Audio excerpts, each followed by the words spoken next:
So yeah, I was saying the RX 6700 XT, that will probably go for about $1,000 at least, if not more, because the 3060 Ti is about $1,200. Thank you for being back, Optic Gamer 37. I'm glad you're enjoying the show. Yeah. Okay, let's continue on. So we've got the Radeon RX 6700 XT. It's $479. Yeah, I think it's going to be about $1,000 at least, if not more, because the 3070 is right now about $1,500. So it's going to be close to the 3070. The hash rate isn't as good, but I think it still ends up selling for that price anyway, because gamers don't really have a choice. If they don't buy it, then the card gets bought by somebody else, and then they have to wait, and the price could probably keep increasing the next time, so they end up buying it anyway.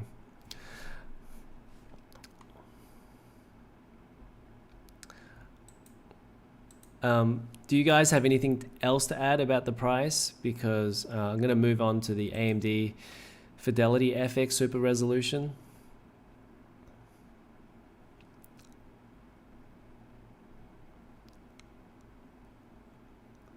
Okay, so this was something that AMD announced last night in their show for the 6700 XT.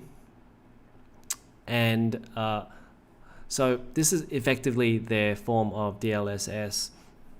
And I'm not going to read the entire article out, but there is something interesting here from Linus Sebastian from Linus Tech Tips.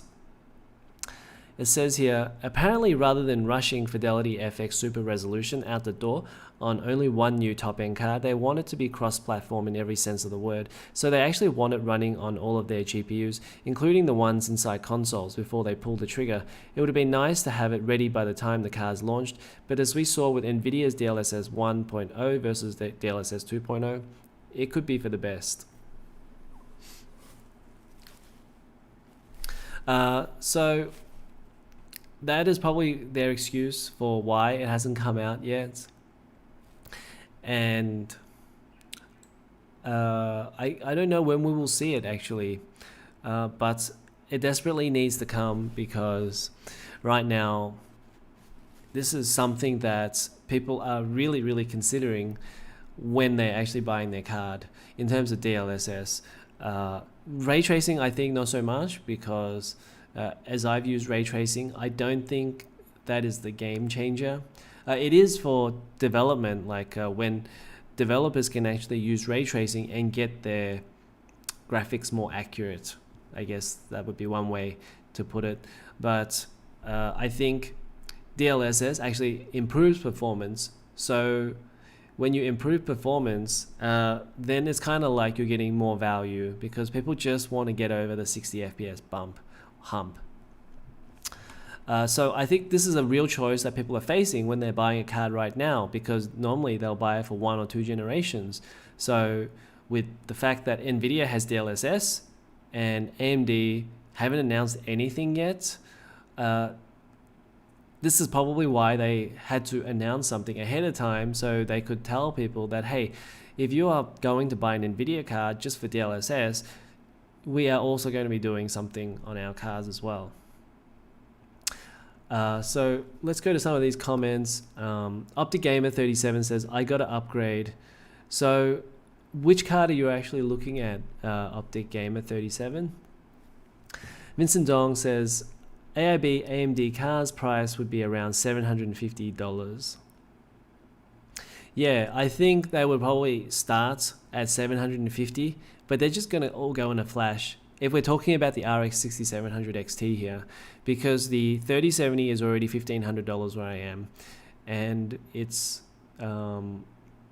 yeah, you wouldn't be able to get it for half the price, a 6700 XT, which is close to a 3070. Plus, it's got 12 gigabytes of VRAM. Optic Gamer 37 says, which is better? Which is better? So the RX 6700 XT versus the 3070. Well, you can go back to these charts here and decide for yourself. But of course, I don't think you should just simply look at this. I think you should wait for a review. But at the same time, whatever is out there is going to be the best card at, you know, the best price that you can get it for. So there really isn't much choice. It literally is like, if there is a 3080, if you wanted a 3080 and it's not available and you only have a 3070, well, maybe you have to get a 3070. So you don't have a choice like what to get. And you might not even have a choice in terms of what AIB card that you can get, because it will just be one model that's available at a time. That's how bad things have gotten. But it's always good to know like what the differences are between the AIB models. For example, there might be one that you want to avoid, or one that you like the design of better. So it's still good to keep up in terms of what cards are actually out there. Okay, so yeah, sure. So if you can, so you can have a quick look at this, which is the AMD chart for 1440p for the RX 6700 XT. But yeah, wait for the official reviews like Tech Power Up or Hardware Unbox, where they go through a whole bunch of games, not just like 7 picked from AMD. Okay, so Vincent says DLSS is game changer, and yep, I agree, because there are games that you wouldn't be able to run at 30 FPS. Or okay, there were games maybe that you wouldn't be able to run at 60 FPS. Maybe they were like 45 FPS, and now you can run them at 60. So yeah, it's great. And even in games like Cyberpunk, you don't have to have the ray tracing on. You can just have the DLSS, and you can get even more frames.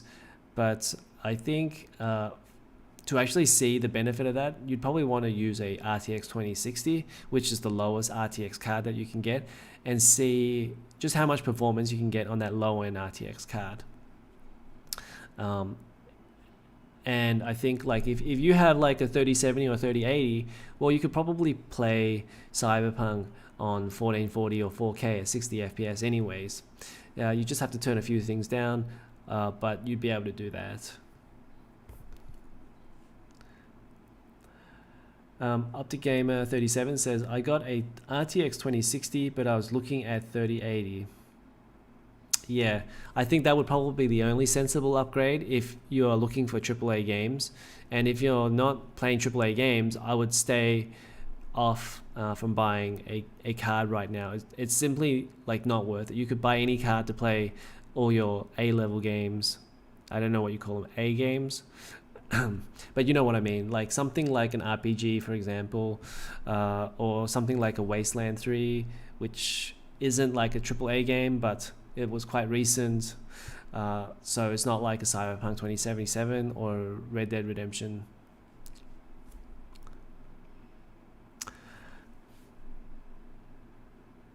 And then I think the other thing to say about the 3080 is that, yeah, I think out of all of the cards, I think the 3080 and the 3070 are the best cards.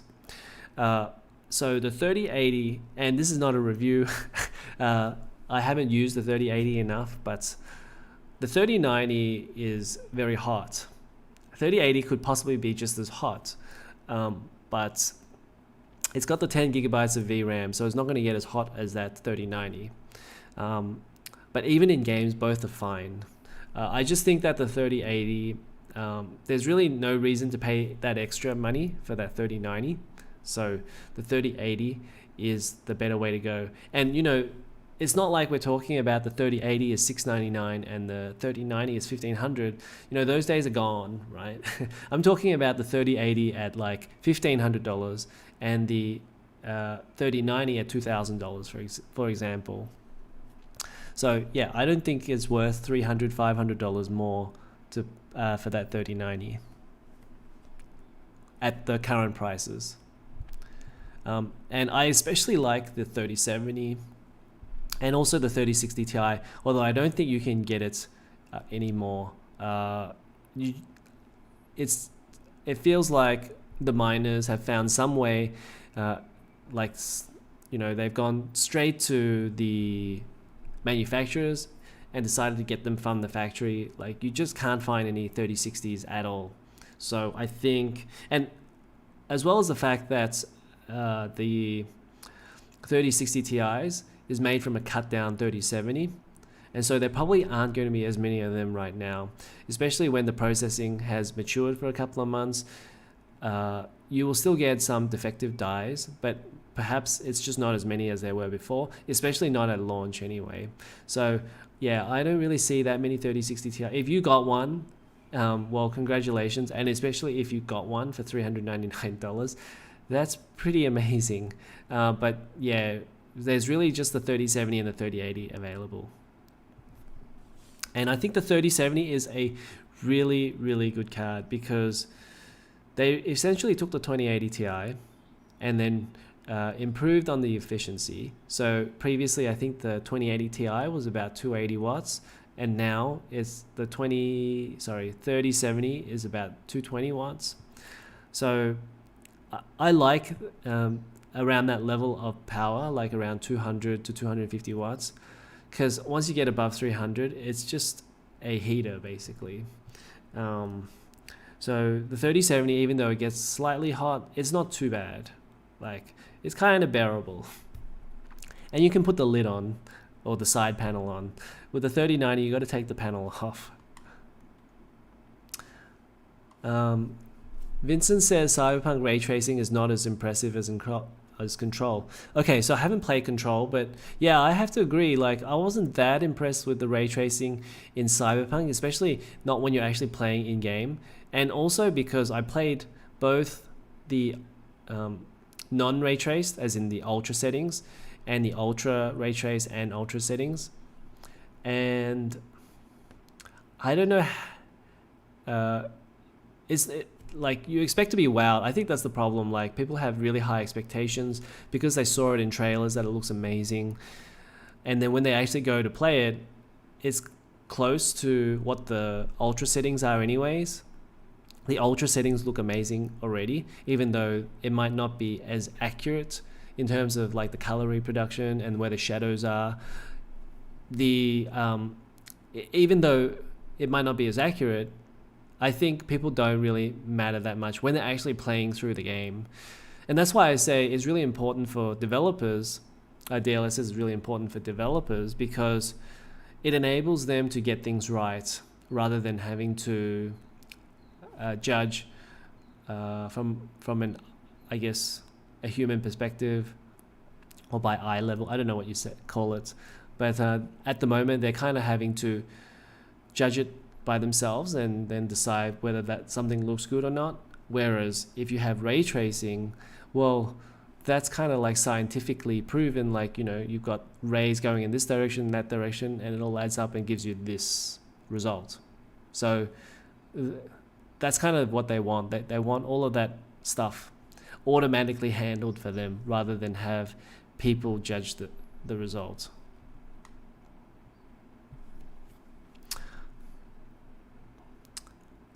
Vincent says, agree about 3080, best choice for price and performance. Yep. Vincent, I think so. One time I saw a guy on eBay sold 6 boxes of MSI Ventus 3080 and 6 new cards per box. So I have the Ventus 3X 3090, and I don't know. I think that's a pretty standard base level card. It's a good card if you pay base level prices for it. So, yeah. I would say normally if the cards are all at very similar prices, say like if I could get the Ventus or the Tough, well, I feel like I would rather get the Tough because it's got better components inside. So I think the Ventus probably doesn't have as good quality components as the Tough.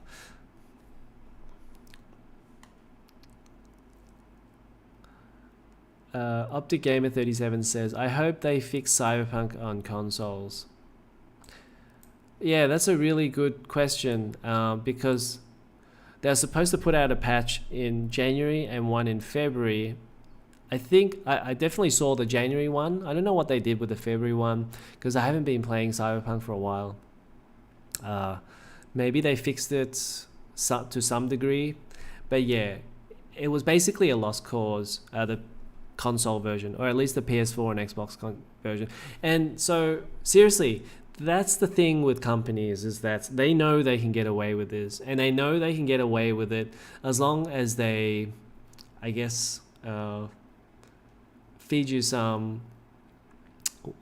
lies, I guess, or some marketing is probably a better way to put it, because they know they just have to keep all that rage down for a little bit, and then people will just move on to something else to get enraged about.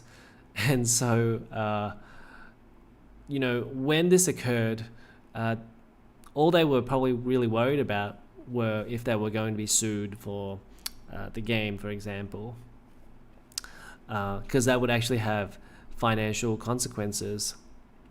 But as long as they didn't get sued or anything, is it really a big deal for them to get a lot of outrage?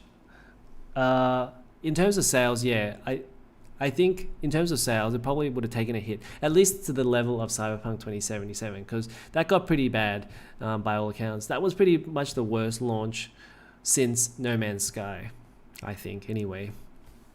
But I think with Cyberpunk 2077, anytime that people have trouble with their launches, they're really just trying to buy time, and there were an incredible number of false promises and apologies. The guy apologized 3 times, I think, for Cyberpunk 2077.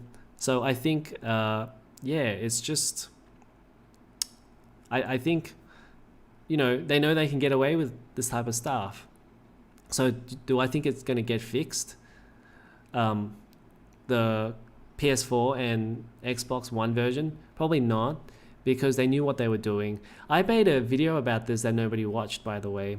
It got like 400 views or something, but I felt like there was something fishy going on. A lot of people didn't seem to think so. So it's fair enough. It was just a random, I guess, opinion on why Cyberpunk 2077 was so graphically intensive. And in that video, I said it was to help NVIDIA sell their RTX cards. And that was also good for CD Projekt Red, because they were also on PC, and they wanted to sell the PC version, and they could do it through their own store, GOG. So I think, I felt like they gave up on those PS4 and Xbox One versions to go and make a better game for the PC, or at least a more graphically intensive game. And I think the issue there really is that they sold these PS4 and Xbox One gamers the PC version almost I would say, because the PS4 and Xbox One fans, they had no idea what they were in for. They had no idea their game was 720p. They had no idea that this would be running at lower than 30 FPS. They had no idea that they were just full of bugs, because the game was just basically broken from a technical standpoint. And so they decided to go ahead anyway, because they had to get the game out before the end of the year. And then they made a decision to make it more graphically intensive, which made the PS4 and the Xbox One versions more of a headache to deal with, because they had to cut back on everything. And so you'll see that on the PC version of Cyberpunk 2077, that the low setting is nowhere near the console version. Like, if you compare them side by side, the low version on PC is so much better than the low or the graphics in PS4 and Xbox One. Now, when you think about it, that doesn't really make sense, because like, you have these assets on PS4 and Xbox One. Why don't you bring them over to the console, the PC, because other people will be able to use them. So people on lower end cards, like say a 780 or a 770, they'd be able to play Cyberpunk 2077 as well. But you made it so you made the level of graphics so intense and so high, well, people only with an RTX 2060 can play it. For example, I was trying to play it on my GTX 1070, and the FPS would range from about 40 FPS to about 20 FPS on a 1070. I don't think it's as bad on Assassin's Creed Valhalla. I don't think it's as bad on Red Dead Redemption 2. And so they specifically, well, at least in my opinion, I think they made the settings way too high. And then they had to cut back stuff on the PS4 and Xbox One version. They had to cut tons and tons of things. Resolution down to 720p, FPS down to 30, and then a lot of the geometry and textures and whatnot, anti-aliasing, all of that stuff is basically non-existent on the PS4 and Xbox One. And then in that way, when they cut stuff out, you're gonna have a lot of holes and things that you're working on that version. And so, yeah, that's basically a complete mess, right? The PS4 and Xbox One. I mean, when you go out and develop a PS5 game, at the minimum, you should be thinking about your graphical budget or resolution as like 1080p. And then, okay, you're 6 months to go with your game. You can't make 1080p. Well, then maybe you drop it down to 900p, for example. So... yeah, 720p is a long way from 1080p.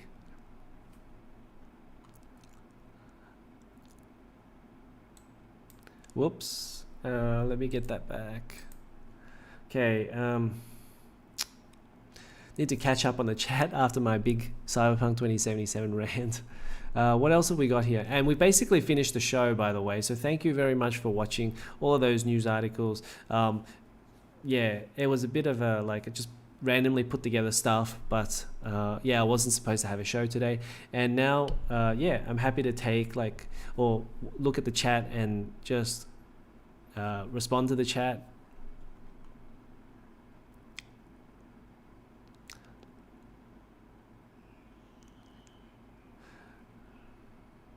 Now Vincent says, now avoid MSI card. They increase their price significantly, even Ventus.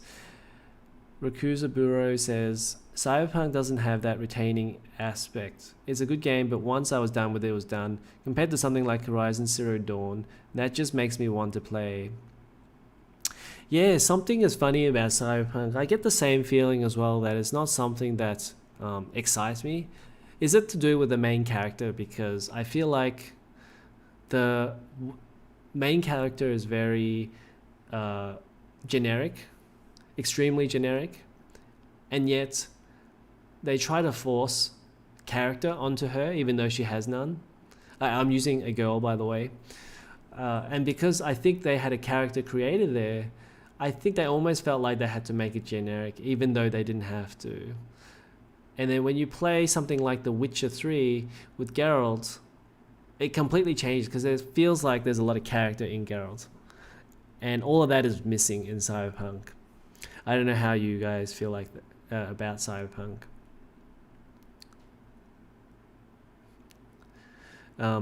Vincent says, same as The Witcher 3. I saw a bunch of Cyberpunk PS4 version in return place of Best Buy. Game from console to PC, graphic FPS better. Any game that released on PC first then port to console, bad way. Good night, Jim.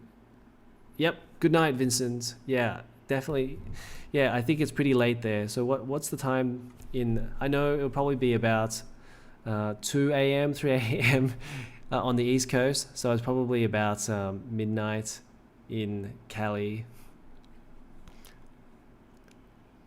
But if there are no other questions, we might leave it there. Thank you very much for watching this live stream.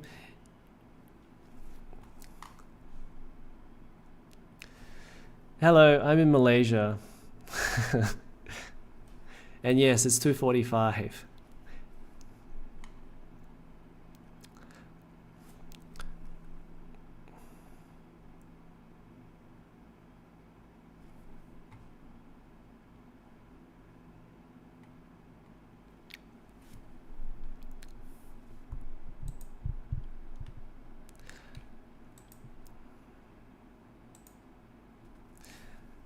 Optic Gamer 37. I'm supposed to be at work as well, but I don't have any work today, so that's why I'm here.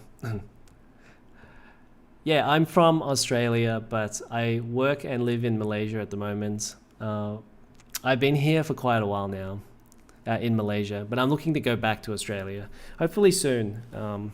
Maybe after all this coronavirus stuff.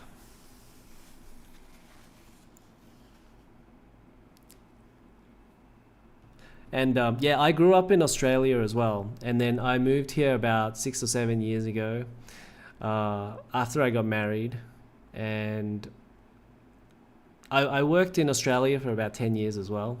So I was there, when I was younger. So my childhood and my gaming and all of that is really from an Australian perspective.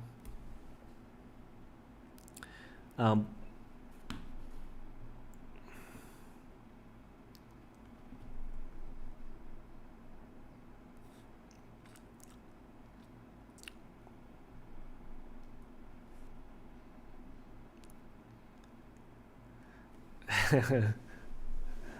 Yeah, normally I'm not this late for the live stream.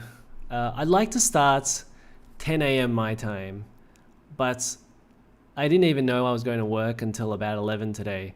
And then it takes me an hour to drive from my home. And it takes an hour to drive here. And then my wife continues on to her workplace. And yeah, it's about 80 kilometers from my home. So the thing is, like, I didn't even know I was going to have a live stream. And then normally it's also difficult for me to schedule one because it's about an hour away. Sometimes my wife is late with her work. Sometimes I'm late, so it's really hard to set a time. But I'm trying to see if I can get consistent with a time, and then I will start to schedule a live stream at a time and give people more notice. And also because I'm kind of like just practicing at the moment anyway, trying to get a format down. So I don't really care if people are watching now anyways. And I will just kind of test things out and see how I go and find something before I make it a proper announcement, I guess.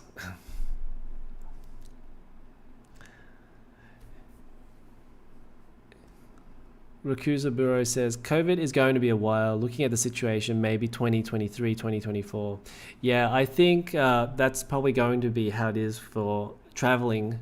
Yeah, I think a lot of the border closures will be in place until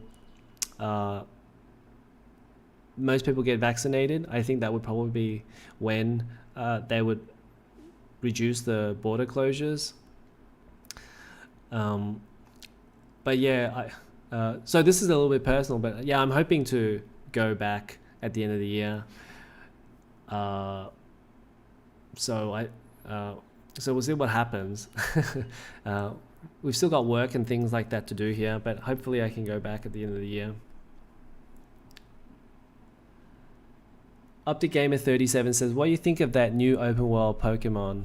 I haven't seen anything about that new Pokemon. I just knew that there was a new Pokemon game that's going to be coming out, but I guess I will take a look after this show, but maybe I'll just do a quick search about it. Oh, is this the 10-cent game?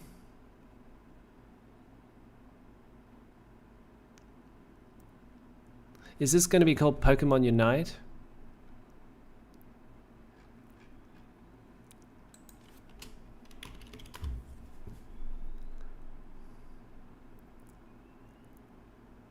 Pokemon Unite is an upcoming free-to-play multiplayer online battle arena video game developed by Timmy Studios and published by the Pokemon Company.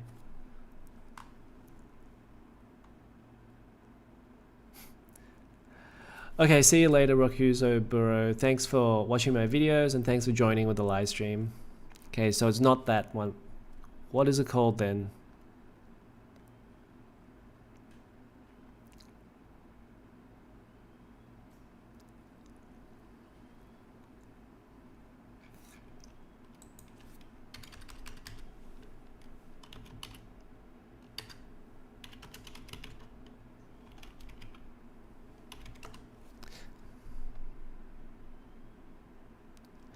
Pokemon Legends. Is this how you say it? Arceus? Is that how you say it? Alright, well why don't we check this out? And I don't know if the sound will come on. Let me just take a look. Okay, we'll see if the sound turns on.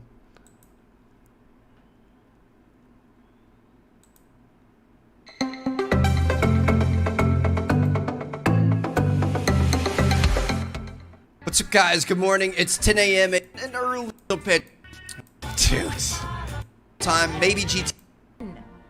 Through the jungle, across the desert, and even under the sea to research Pokemon in their natural habitats. Yeah, dude, this is gonna be sick. And of course, you won't be alone. Professor Mirror, who's doing research in the Lentil region, and research team members Rita and Phil are there to support you, so you're in good hands. Now then, let's get that research started. By watching wild Pokemon, you can discover behaviors and expressions that are rarely seen. Look, a surfing Alolan Raichu. And there's Vaporeon. Let's try throwing it a fluff fruit. That's it. Now's our chance. Oh, he looks happy. Oh, it's Tyranitar. What a wild way to eat. Here's a park at night. Let's try playing a melody. Pinsir and Hoot Hoot. Oh, that sure made Hoot Hoot happy. That's not it? You'll also have Illumina orbs, something the professor invented. If you use one of these, you can make any Pokemon glow. Some nice nighttime photography could be kind of cool. Whoa, those flames changed color. Oh my goodness. Okay, wait. Let me...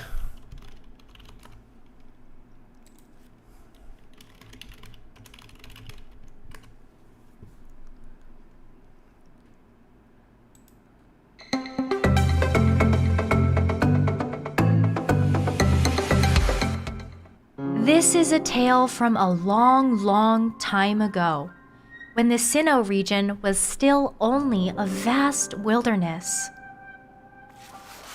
A certain village bustled with the comings and goings of people, while in the mountains and seas, Pokemon roamed as they pleased.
Hey Optic Gamer 37, yeah, I think that looks amazing. That's gonna do gangbusters. So, yep, that's exactly what they needed to do with Pokemon. And was Pokemon not actually open world in a smaller form anyway? I mean, I never played a Pokemon. I probably should have, but yeah, just never played Pokemon. Not really my thing. I think that period of time when Pokemon got popular, it was on the Game Boy, and at the time, that game wasn't actually that exciting. If you go back and look at the Game Boy game for Pokemon, it wasn't. It was pretty boring. Like if you compare it to the games that are out now, at least, or even on the GBA or DS, those very first Game Boy Pokemon games, it was black and white, and it was turn-based, and there wasn't really that much in them.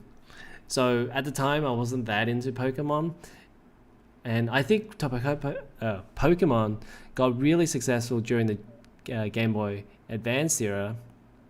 They had so many Pokemons out, but at the time, I had a Game Boy Advance, but again, I didn't buy everything back then.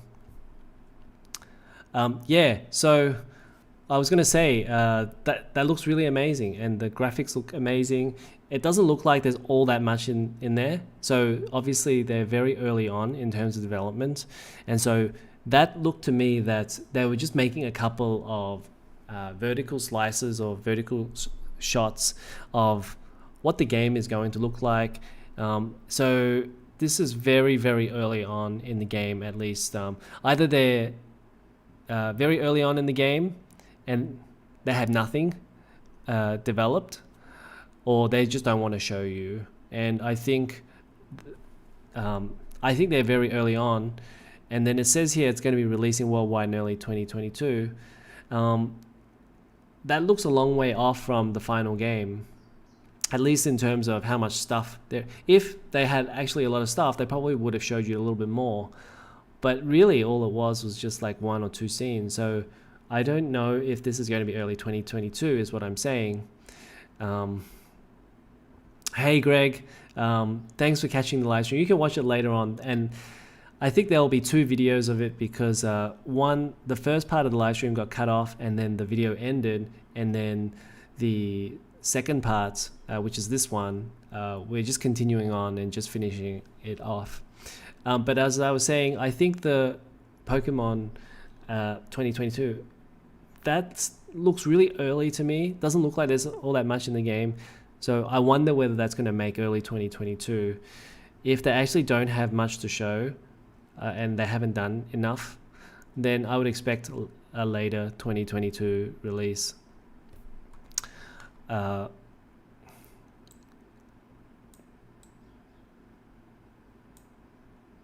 yeah, it does very much look like Breath of the Wild in terms of their graphics.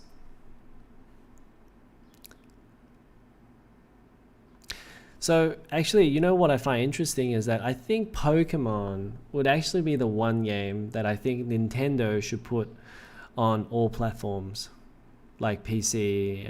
It has that appeal, and they already found out with the Pokemon Go that they could put it on anything and it will do well. And so I wish this was actually coming out on all of the other platforms like PC, but yeah, obviously it's not going to be. But I think if you have to choose one game on Nintendo that you should put out on other platforms, and if I was head of Nintendo, I would put Pokemon on everything. So is there anything else that you guys want to chat about? Because I have run out of articles to show you guys, but if there's something else that you want to talk about, I can go on for a little bit longer. But I think I've gone for about 2.5 hours already. So even though I wanted to make it an hour and a half, I think I've gone for longer than that, which is fine. I'm enjoying myself anyways. Octopath Traveler. Well, I can't say I've played that, but yes, that's on Steam.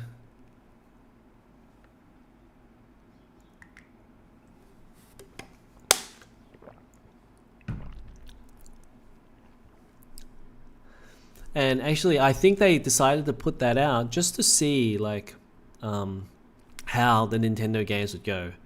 I think that got a lot of excitement to begin with, but after that it kind of petered out. Yeah, so that's the thing that usually I think most people don't know how long they can go talk for, because 1 hour is actually a long time to think about everything that you want to say, especially if you don't have notes and anything like that. But obviously I got these articles and I can kind of talk about them, I guess.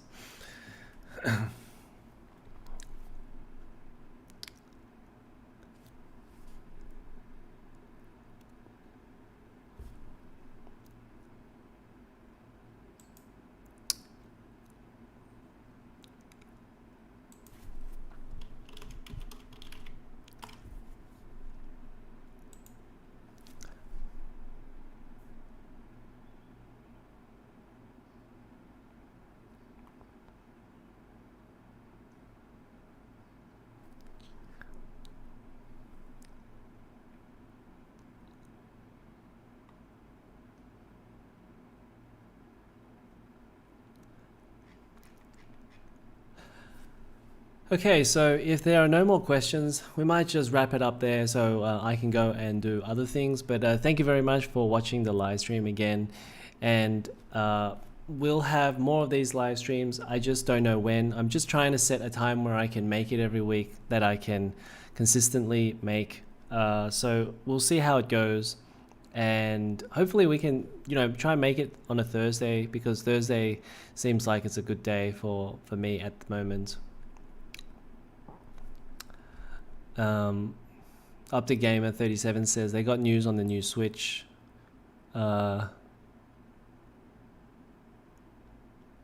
Ready for the holidays. Well, maybe I'll cover that in another video, but for them to make 4K, this would really have to have DLSS inside. I did a video ages ago, like back in October last year, about whether that would be possible to have a new Nintendo Switch with 4K if they didn't have DLSS, and they really need to have DLSS.